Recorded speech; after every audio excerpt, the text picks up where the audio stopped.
En la actualidad, la globalización ha repercutido en muchos ámbitos, por ejemplo, en lo económico, en lo social, en lo cultural e incluso en lo religioso. Como consecuencia de esto, las conexiones en el contexto internacional actual se han ido diversificando y complicando. La multiculturalidad es un hecho que no se puede negar y ha sido producto de un profundo y constante intercambio entre sociedades. Sin embargo, hay culturas que tienden a perpetuarse más que otras, lo cual se traduce a la vez como un logro y posicionamiento de la misma ante las demás.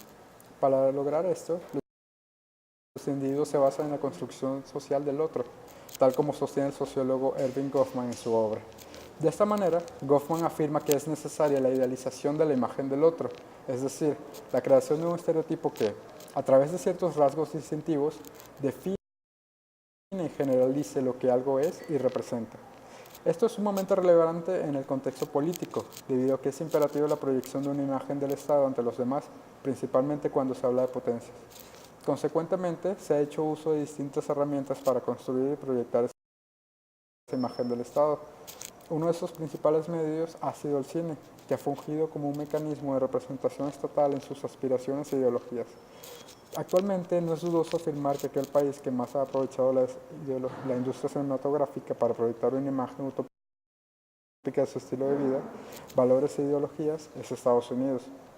Dicho esto, en el presente video se procederá a analizar la construcción y proyección de la imagen nacional estadounidense a través del cine y se determinará en qué medida y hasta qué punto su influencia ha repercutido en otras sociedades en el panorama internacional. La industria cinematográfica estadounidense ha tenido un profundo efecto en el cine alrededor del mundo desde inicios del siglo XX, donde el cine se convirtió en una industria. En la década de 1920 surgieron nuevos géneros cinematográficos. Las pantallas pasaron a estar dominadas por los musicales y films de gángsters que trataban de temas de actualidad, la Gran Depresión y la ley seca.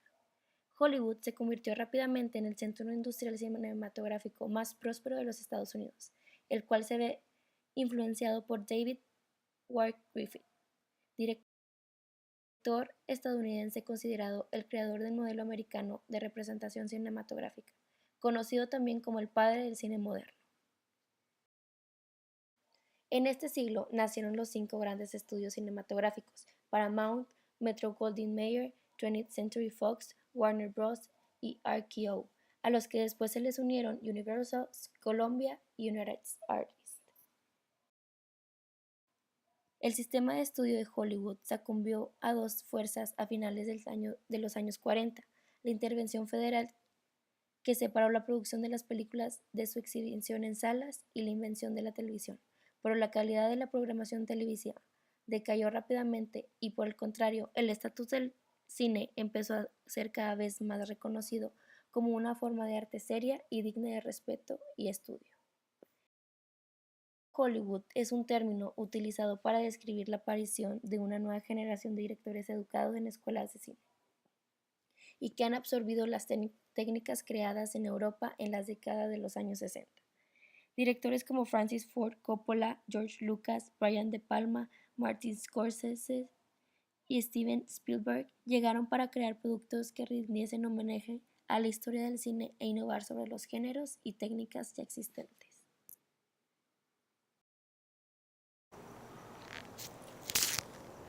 Por otro lado, como manera de establecer un nosotros en contraposición al ellos, Estados Unidos fijó un arquetipo de lo bueno, el héroe, y lo malo, el villano.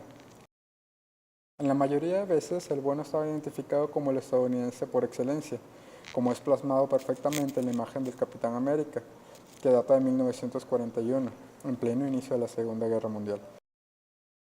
Por otro lado, la figura del villano ha ido variando con el pasar de las épocas. Por ejemplo, a principios y mediados de los años 40, el villano estuvo encarnado en el alemán, como se puede notar en Casablanca, de 1942, con el mayor Strasser, y en El Gran Dictador, de 1941. Más adelante, en la Guerra Fría, el arquetipo antagónico se personificó en los rusos, notable en Misión Imposible, de 1966. Para finales del siglo XX, después de los hechos acontecidos el 11 de septiembre, hasta la actualidad, el personaje contrapuesto con el héroe estadounidense recayó en figuras relacionadas con el crimen organizado y el terrorismo árabe. Por ejemplo, como se observa en Batman Begins de 2005. Todo esto se hace con la finalidad de proyectar al enemigo como fundamento para las acciones que el Estado realice y, además, para lograr un mayor grado de cohesión a nivel nacional. El éxito de Hollywood y su intensa influencia internacional no solo se deben a su modelo de producción, sino también a la conjunción de varios factores políticos, económicos y culturales, así como a la manera en que ha sabido adaptar la producción, distribución y comercialización de sus productos a contextos tanto nacionales como internacionales en un cambiante mercado mundial. En la sección editorial del primer número de la revista chilena Hollywood, aparecida en 1926, ya se reflexionaba acerca del impacto del cine en el mundo, al destacar que es un hecho probado que el cinematógrafo ejerce una influencia enorme sobre todos los pueblos, alcanzando esta influencia a más individuos y de manera más efectiva que la prensa. Podemos con fundamento pensar que el cine constituirá, en un futuro no muy lejano, un quinto poder, tan poderoso más que el cuarto. Cada película, por insignificante que sea, lleva la ambición inconsciente de dar a conocer las costumbres o ideales del pueblo. Debido al éxito comercial derivado de la enorme influencia social y cultural que ejercía el cine, las autoridades gubernamentales norteamericanas comenzaron paulativamente a evaluar las posibilidades del uso del séptimo arte como una herramienta que trascendiera la esfera comercial y se incorporase de lleno el ámbito de las políticas públicas y campañas gubernamentales, lo que sentó las bases para su posterior utilización en el ámbito de la diplomacia cultural durante la Segunda Guerra Mundial y la Guerra Fría. El cine tuvo lugar protagónico como medio educativo, informativo y propagandístico, producto que la política del buen vecino coincidió con un periodo histórico en el que los numerosos proyectos y reformas de gobierno fueron apoyados por este tipo de medios.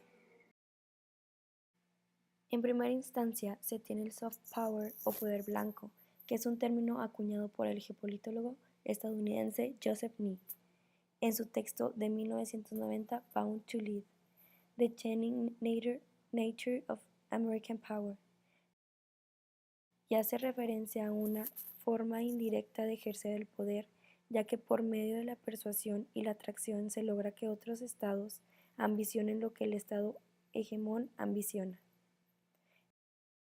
Esto quiere decir que en el caso estadounidense el soft power es un polo que sirve como un mecanismo de atracción para otras sociedades, principalmente a nivel cultural e ideológico, de manera que la hegemonía y la influencia estadounidense prevalezca ante los demás. En segundo lugar, se tiene el concepto de hard power o poder duro, que según Nye es la habilidad para usar la zanahoria y el garrote a nivel tanto económico como militar para hacer que los demás cumplan tu voluntad. Ahora bien, en ambos conceptos es fundamental la identidad nacional, que según el politólogo Benedict Anderson es la identidad que se tiene respecto a una comunidad socialmente construida. Esto quiere decir que es una identidad proyectada por los individuos que perciben a sí mismos como parte de una sociedad determinada. Habiendo dejado claro lo anterior, hay que entender la influencia del soft power que tiene el cine estadounidense en la construcción e idealización de esa nación frente a las demás.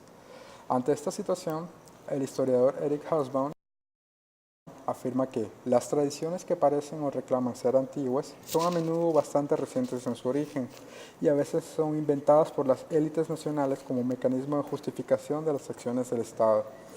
De esto se desprende el hecho de que, mediante el cine, Estados Unidos proyecte la imagen que quiere que los otros vean y crean que realmente es, incluso si ésta se encuentra o no exagerada. De la misma manera, hay que entender que esa proyección de la imagen nacional estadounidense a través del cine se fundamenta en tres pilares argumentativos, los cuales describe el filósofo y sociólogo canadiense Ian Jarvey, que son: número 1.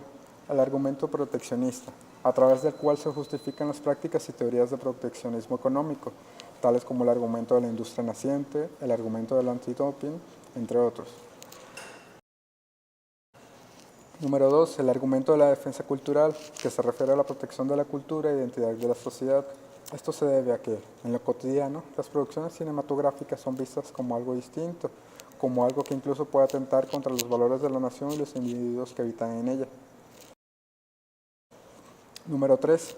El argumento de la construcción de la nación, que alude a la consolidación de la identidad nacional no solamente a través del cine, sino también mediante los medios masivos de comunicación y la propaganda en general. Esto en aras de perpetuar la hegemonía de las élites culturales y gubernamentales.